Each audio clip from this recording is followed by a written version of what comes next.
years ago, Gregg Marcel Dixon was a Democratic candidate for the 6th Congressional District. Now he's a United Citizens Party candidate for that district. He tells me why exclusively for this edition of Quintin's Close-Ups. And if you haven't already, subscribe to my YouTube channel and like Quintin's Close-Ups on Facebook. Gregg Marcel Dixon, welcome back to Quintin's Close-Ups. Oh, Quintin, thank you for having me back. Oh, I appreciate it greatly. Needless to say, I've interviewed you, at least 3 times for Quintin's Close-Ups? Yes. And obviously, at the time, you were running for the 6th Congressional District of South Carolina, which now covers? It covers a lot of different counties. So let me see if I can get them all. Richland, Calhoun, Clarendon, Orangeburg, Williamsburg, right. A little bit of Florence, yes. North Charleston area, Colleton County, Bamberg County, Hampton County. Oh, if I leave your county out, y'all, please forgive me. Allendale County. I feel like I'm forgetting one. I know I am. And of course, my home county, Jasper County. Yes, sir. And over the past couple of years, since interviewing you for Quintin's Close-Ups, you previously ran as a Democratic candidate. But now, I understand that you have some developing news because you said this on Twitter, quote, actually X, you said this, quote, as I've always said, it is, quote, policy always, party never, unquote. My original purpose of running with the Democratic Party was to hold them accountable from within, seeing how they get 85 to 90% of the black vote, but have utterly failed and betrayed us.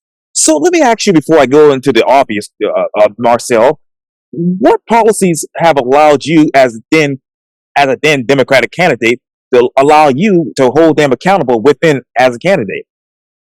Well, the main thing, as you know, was reparations.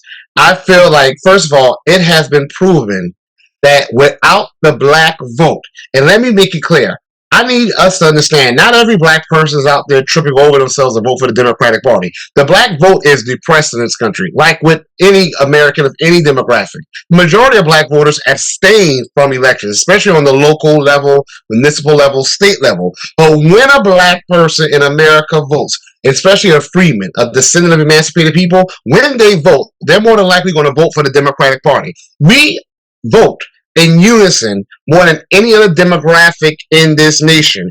Overwhelmingly, 85-90% for the Democratic Party. You will not find any percentage of any demographic voting for a party with numbers that high. And yet, what do we have to show for it? 90% of our land is going.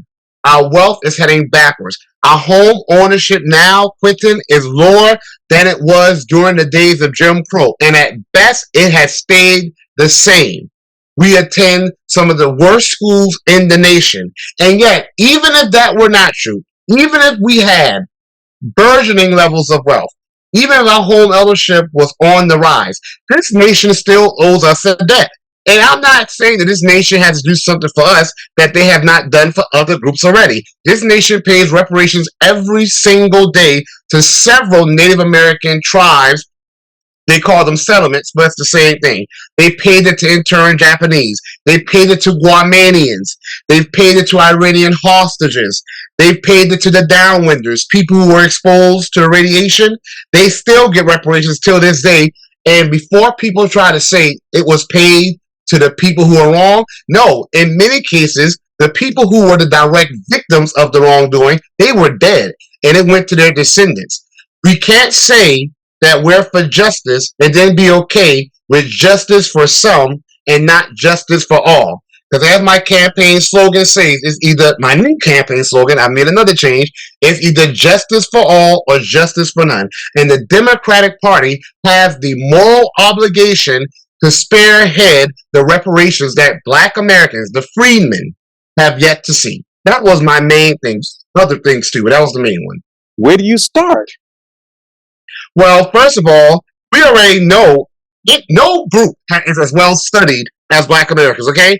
We already know how much wealth the enslaved people generated for this labor. At the end of the Civil War, they said the value of the labor that my ancestors, I'm sure your ancestors, generated for this nation numbered in the 46 to 84 trillion dollars. That's not something you can measure by GDP. And to this day, you're right there in Charleston. I'm just an hour from Charleston. I'm 30 minutes from Savannah, Georgia. The Port of Charleston and the Port of Savannah, Georgia are two of the most lucrative, busiest ports in the United States of America. They were built by slave labor.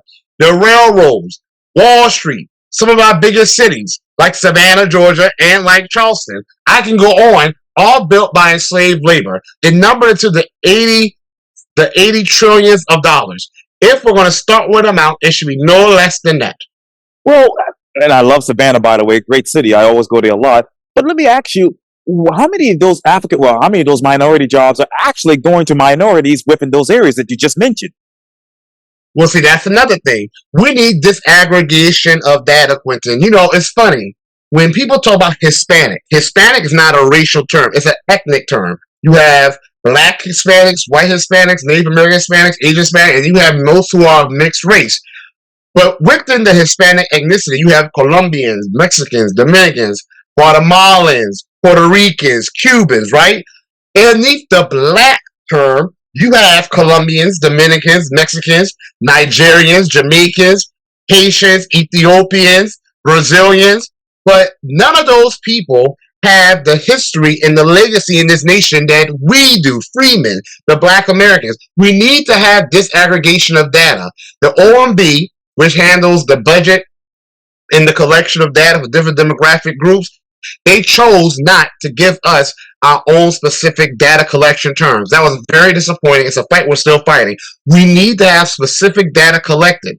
Because when you look at some of these colleges, they'll say, look, we have a 36% black student body. We're doing well by black people in this country. And then you look at that 36%, and 28% of them are African, Caribbean, or Afro-Latinos. They're not the people that this nation has wronged for centuries. Quintin, I want to say this before you go to your next question. This nation likes to talk about personal responsibility. That's not just a thing Republicans say. It's something that we all say. I believe in personal responsibility. I'm sure you do as well. Personal responsibility, then, should not just be for Americans. It should also be for the American government. You cannot spend centuries causing problems, terrorizing a group, and then say you have no responsibility to directly repair the harm you've caused to that group. I want to get back to that in just a second, but you mentioned the Colombians and the Guatemalans and whatnot. How many of those particular people are actually getting those minority jobs that should go to African Americans? I cannot say I don't have that data, but what I can tell you is that just a few months ago, there was a surge in unemployment, and 90% of it was black people. Black men made up the largest increase, 90%. And remember, unemployment just tracks those who are actually applying for work. So I can't say how many of these minority jobs are occupied by the freedmen as we are, that's our status. I cannot say, but we definitely need to find out. It's the same thing with crime. We see a crime being committed, we see a black face, and we automatically assume that's a black American or a freeman. And a lot of times that may very well not be the case. We need this aggregation of data. So until we have that, there are some studies out there, but it's hard to say definitively. Yes, sir. I love to break down things a lot. So let me ask you, then, what is the unemployment currently in the 6th Congressional District? The unemployment in the 6th Congressional District, the last time I checked, was 7.6%. I know you had Congressman Clyburn on your show, right, and he went ballistic. I have never heard of them collecting unemployment rate by district. They've been collecting unemployment data by congressional district since the late 1960s, and he definitely knew that. So the last I checked, it was 6.9 to 7.6%. It's one of the highest in the nation, which I'm not surprised. Did it increase because of COVID, or did it increase because of inflation? I'm sure COVID has some influence, and I'm sure if it's decreased, it's because of jobs that were once stagnant or on hiatus coming back from COVID. Right. I am not at liberty to say. What I can tell you is that even those who are employed here in South Carolina 6th Congressional District, we have, and don't ask me, it's somewhere in the top 5 of of all congressional districts with the highest number of people who get the minimum wage. Fairly minimum wage, I mean $7.50. We are one of the top districts for people who get paid just at the minimum wage level. How long has that been as far as that level for minimum wage in your district. I am not sure about that. And I hope to get Congressman Clyburn back on Quintin's close-ups one day so that I can get his side of the story on that, what you just mentioned.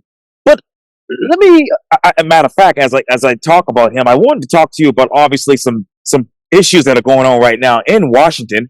And as you know, right now, just recently, the House that is passed the Ukraine, Israel, the Indo-Pacific Human Bill, and Congressman Clyburn said on X, quote, "Today, House Democrats led the charge to support our nation's security by advancing aid to Ukraine, Israel, the Indo-Pacific, and over $9 billion in humanitarian assistance for Gaza. We must stand with our allies," he says. Let me ask you this, Marcel. Is this particular vote against the working class people, or is this a vote for more inflation? I think that, first of all, let me be very clear. I think that the issue with inflation comes from businesses that are not regulated and business money going to businesses that don't need instead of going to the American people. And as far as the first question you asked about standing with our allies, I want to say to Congressman Clyburn, he needs to stand with his constituents who are suffering here in South Carolina's 6th Congressional District, which is still the 6th poorest district in the United States of America out of the 435 congressional districts in this nation. If he's going to stand with someone, stand with us. And out of his constituents, most of all, Congressman Clyburn, stand with your people, the fellow freemen. No, you cannot do policy based on race in America, but you can do it based on status. Congressman Clyburn knows that because he sponsors a bill that gives the Catawba Native American special protections, rights, recognitions, among other things. If he can realize that the Catawba Native Americans used to own enslaved people and who were slave hunters, if he can realize that this nation has done them wrong and they deserve specific redress, how can he not realize that for his own people? But when asked about it by a voter, he said, hell no, it'll never happen. Congressman Clyburn, your ancestors who were enslaved were told, hell no, we will never be free. And we said to them, watch and we're free. They were told, hell no, Jim Crow will never end. Congressman Clyburn grew up under Jim Crow, and he saw it come to an end. It is disgusting for him to say we will never get reparations. He's standing on the side of those who are always denied justice for us instead of saying, I'm going to stand up and fight for justice for us, even if it means I lose. How much money has he sent back to the 6th Congressional District to get those special protections and other things that you all say that you need? Not a single penny. Not a single penny. Now, Congressman Clyburn does bring a lot of money to South Carolina's 6th Congressional District. I will give him that. But a lot of that money usually ends up in the pockets of nonprofits. It usually ends up for infrastructure projects, and we do definitely need to have improved infrastructure in this district. Even with the money he's brought back here for infrastructure, our infrastructure is still very, very poor and still in need of a lot of attention. But as far as specific status-based, not race-based, race-based was shut down, as we saw with the affirmative action. But as far as specific status-based policies, Congressman Clyburn has not done anything for us in regards to that. And yet he supports things such as the Office of New Americans, which are for people who are immigrants to this nation, whether legal or illegal. And again, I already mentioned the case of the Catawba Native Americans. If he can acknowledge Ukrainians need assistance, then he should definitely be able to acknowledge his own people need assistance. In your particular district, and I'm talking about Jasper County, Allendale, Orangeburg, another place that I know very well. But do you have any evidence right now of any immigrants that are moving into that district? Oh, yes. Oh, definitely. The Charleston Post and Courier just did a whole article almost celebrating that the reason populations have not declined in certain small towns in South Carolina is because of the influx of quote-unquote migrants. Now, I can't speak to the status of every single individual that is here that's an immigrant, but I can tell you a significant number, if not the majority, are here illegally. And I have gone to my town council here in the town of Ridgeland, right, and I have said to them, why is my town looking like a sanctuary city? This is a town with very limited resources, okay? We do not have enough housing. We do not have enough space for businesses. They're in very small supply. If there are resources in this town, they should go to actual citizens of this country and town. I had a student, I'm not going to say her name out of respect for her. She's an excellent cook. She was having a successful business. But apparently she didn't file some paperwork. They shut her down without any mercy. And I said to them, how is it that my student, whose family has been in this nation for centuries, she's a descendant of the emancipated, she's a freeman, they helped build this country, fought for this country, haven't gotten their due for this country. How come she gets shut down right away because she didn't have a license or a paperwork, but people who don't have citizenship are here running businesses every single day, among other things? Not Okay. against helping other Right. people, Sure. Quintin. Yes. So we, first and foremost, you help your own. And one of the ways we help our own and we help other people is by helping them to stay in their nation and fight to make their nation a better place. Well, let me ask you this then. How many of those people in your district right now are there opening businesses and whatnot without citizenship? I do not have that number, but I can tell you that South Carolina was shown to be the state, with the fastest growing illegal immigrant population in America. And I can definitely believe it. Now, as far as numbers, that's something interesting. There's not a lot of data collection in regards to that. And when you speak to these Republicans who on camera will say things like build the wall, and I stand with Greg Abbott in Texas, they get interestingly nervous because the truth is, Quintin, they support it as well. These construction firms, the few little bit of places we have here for rent, usually are ran by some of these very conservative people. And none of them are the people who have been living here in this area. So they're hiring these people at the same time pretending they are so much against it.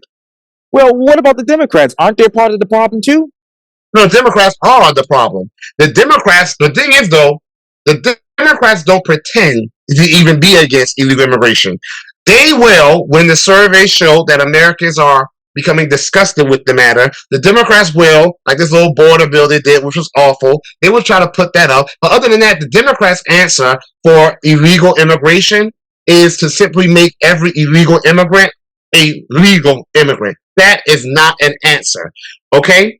That is not protecting our borders. That is not making sure that Americans, one of the biggest threats of mass immigration, illegal or legal, and Coretta Scott King said this in the early 90s, it depresses the wages of Americans. When an actual American complains or demands that they're paid a fair wage, a corporation should not have the option of importing cheap labor to this country. But when there's another thing that's not talked about enough, politicians, and this is what the Democrats do.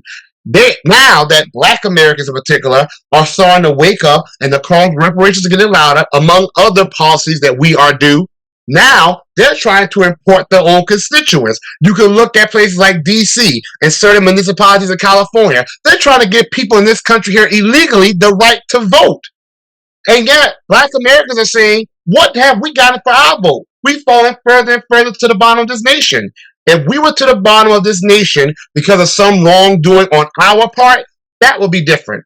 We are to the bottom of this nation because of the wrongdoing on the part of this nation's government. Okay, going back to the wages, what fair wages are the legal citizens getting versus the immigrants in your district? I can't tell you that, but I can definitely tell you that a lot of times the incentive for hiring people in the nation illegally is because you get to pay them a lot cheaper. Criminally cheaper. I don't know if you saw it. There was something called Operation Blooming Onion over here in Bloomingdale, Georgia, not far from Savannah, Georgia. Right. They found the largest case of human trafficking in American history. This was just 3 years ago. All people who are here in this country illegally, all who were being treated no differently than slaves for cheap labor, right here in my backyard outside of Savannah, Georgia. So illegal immigration is not just something we need to stop because it will help American citizens. It actually will help people here illegally because they're put in precarious situations because of their status. Where is the labor right now in your particular district? Where do you need it exactly for those legal citizens? South Carolina is one of the fastest growing states, something that a lot of people like to celebrate. So construction is booming in this area. So there's definitely a lot of construction jobs that are available, and more would be available. And there are too many studies showing that this whole myth about Americans don't want to work hard. I am not a person who looks down on Americans. Okay, this myth about Americans do not want to work hard, or people who are in this country illegally are doing jobs that Americans do not want to do. That's a lie.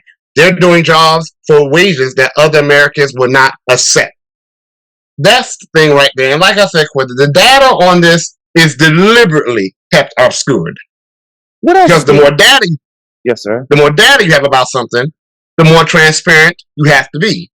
And this is an issue where a lot of corporations and politicians would not appreciate a lot of transparency, which is why here in my town in Ridgeland, I came to them with they told me, bring some legislation that has been done in another municipality that has already passed, and they would be willing to work with me to pass it. I've brought it to them.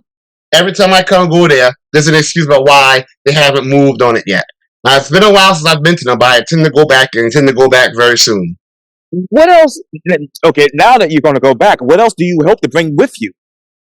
Well, I come to follow up. I'm going to bring with me the same legislation I brought to them that passed in Fremont, Nebraska. Right. And the legislation was that in order for anyone to rent, they just have to verify that they are an American citizen, not just any one particular ethnicity, anyone, whether you are non-Hispanic, Hispanic, Asian, whatever. You have to prove you are a citizen before you can rent a home. In Fremont, Nebraska, they fought it up to the Supreme Court level, and they won.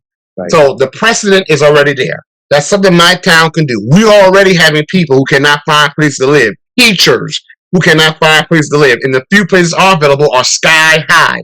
The more housing you have, when you have more people, when you have more housing than people, the cost of housing goes down.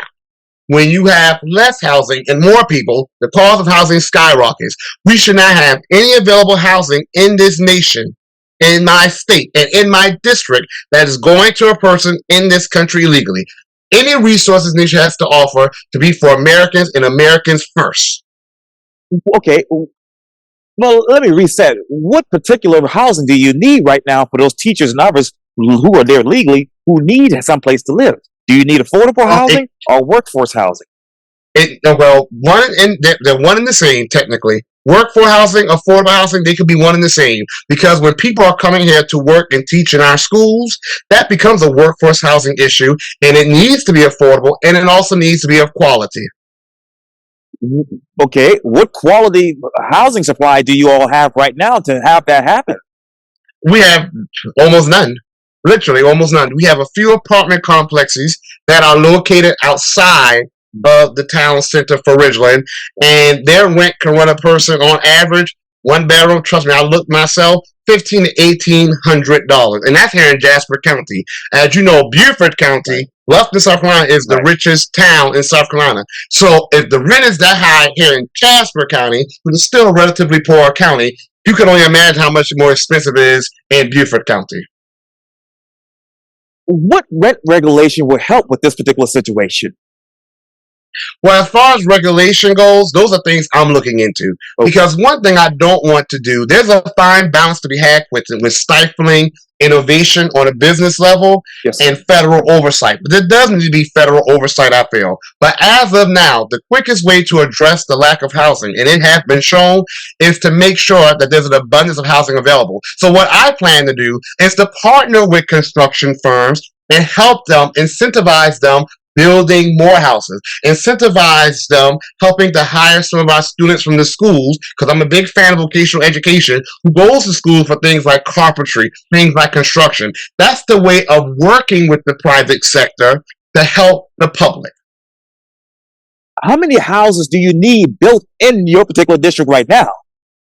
In my particular district, I do not have an exact number. Now, let me ask you this. When you go back to that housing, what exactly should be the housing plan to increase that quality housing options in partnerships with local governments to reduce fees for houses and homes to be built to accommodate lower income residents? Well, one thing, if we are going to work with a company and they're going to get an incentive, whether it's a tax write-off or something of that nature from the federal government, then that right there, if it's going to be something like an apartment complex, that right there should put a limit on what they are allowed to charge based on the family. But I'm not just a fan of renting, Quintin. fan of home ownership. I want people to have the opportunity to own homes. And we already have programs where people are incentivized and live in rural areas, but we have a lot of people here who don't have the credit. They may not have the income. So one issue is we do have to look into a livable income. We do have to look into revamping these programs to work with people of different income levels. And also, as you know, heirs property is a big issue here in my district. A lot of black families have plenty of acres of land, but it's heirs property. And heirs property is very restricted to what you can develop on them. I plan to look into the issue of heirs property because that right there is land that our families already own and they can't put a home on it because of so many restrictions and all the complexities that exist with heirs property, which is run the state level. But I believe there is a role for the federal government to play to help address the issue of heirs property. When it comes to heirs property, what is something that's missing right now that we need to know about? Legal assistance. My father, okay, on my father's side of the family, we have property from the Port Royal experiment. Sure. Was the first time America said, okay, we don't know what to do, all you blacks. Y'all just run yourselves. Here's Hilton Head Island, here's Beaufort, here's Ridgeland, Yamasee, Bluffton. Y'all, this is all yours. And we did remarkably well. And they realized, wow, they've been taking care of us all this time. Yes, we had. And then we have property from Special Florida 15. That is historical property that's been in our family for centuries. And yet, it's untouched. One is coastal. Some's here in Ridgeland, some's in Beaufort. Right. And we cannot touch it. My father and I've been working with him. We've been trying to locate family members. Okay? And then we've been trying to find an attorney who's even willing to take it. As you may already know, a lot of attorneys do not want to mess with heirs property. They say it's complicated. They say it's troubling. We've had a hard time even taking an attorney who's willing to assist us. Is So it political? oh, yes. Oh, it's very political. Oh, yes. So legal assistance that I believe the federal government should help provide, because here's the thing, Quintin, in regards to black Americans, the federal government caused the issue. We were denied legal representation, or we were illiterate because we were denied a quality education, or we didn't have the resources to hire a lawyer because we were denied the wealth we were owed. So again, you can't say personal responsibility and yet say the federal government is free of the personal responsibility they had. Also, assistance with writing wills, Okay. but also assistance with equity. My thing is, one of the major sources of wealth for Americans, especially for black Americans, home ownership, land ownership. All those are areas where I feel the federal government could assist. How? Those are things that I'm going to have to talk with, even though we like to think of politicians as the sage and the stage, they have teams. They have dialogue with people who are experts in certain areas. Those are things that conversations I'm going to have. But I do know this action can be taken. And I want to get back to you with that in this summer. We can talk about that in depth. But I want to go back to earlier because I buried the lead, obviously. You mentioned on X in that same post that you wrote a couple of weeks ago. You said this: I believe I made that clear. This year I will be running under the United Citizens Party. So tell me, why this party? Why now? Well, the United Citizens Party has a very interesting history here in South Carolina. After the fall of Reconstruction, the betrayal of Reconstruction, I should say, that there were no black elected representatives in South Carolina for decades until the 1970s. The first 3 or 4 that we got in the 1970s were through the United Citizens Party. Their whole platform is to help make sure that, like they say, for us by us, that there are elected black politicians who are not just black faces, but also have policies that are going to better the lives of black South Carolinians. Now, before some of your white voters watch you say, what about us? Okay, anything that helps black South Carolinians or black Americans is going to help everyone. That has not been true in America. Things that have helped other Americans, we were either left out of, or, like urban renewal, they destroyed our neighborhoods to build housing for other people. So they don't always help us. Another thing, it's not only for black people, but as a candidate, you're expected to have policies that you can prove are going to help black citizens, especially the freedmen. I'm running out of time, but I love the follow-up questions, and I want to follow up on this summer when I have more time with you. But let me ask you 2 more questions. Is there already a party of black solidarity, and it's actually the Democratic Party? No. if the Democratic Party was a party of black solidarity, then first of all, they have some explaining to do. Because I'm pretty sure that there's not a lot of solidification in regards to black Americans who feel that our lives have gotten better. Not when, as I stated before, our wealth has gone backwards, Quintin, and we already have the lowest rate of wealth in the country. Our home rates at best are around the same as during Jim Crow, and at worst, they've gone backwards. Just those two things right there is enough to show that no, the Democrats are not the party of black solidarity. What they are is the party that gets the bulk of the black vote. But that doesn't mean all black people are voting for them. That just means of the segment of black people that vote, they vote for the Democratic Party. But that wasn't always the case. But what is this party's economic base without actually having a strong political base? The United Citizens Party? That's right. Okay, well, that's where we have to put feet on the ground. We have to put feet on the ground, and we've been doing that. We have to make the case to our people that, one, if you are not happy with your current elected official or those running for office, then this is my message, you become the person who runs for office, or you get on a candidate's team who you like and you help them get in office. Number two, you will never have a strong economic base without a strong political base. Our ancestors came right off the plantations and went to the U.S. Congress. If they can do it in the 1800s, we can do it here in the 2020s. And Quintin, what better times there to be a part of something than when you're building it from the ground up? United Citizens Party candidate Marcel Dixon. Thank you so much for your time. Marcel Dixon. Yeah, Marcel Dixon. Thank you so much for your time. And again, welcome back to Quintin's Close-Ups. Thank you for having me again, Quintin. You take care. Likewise.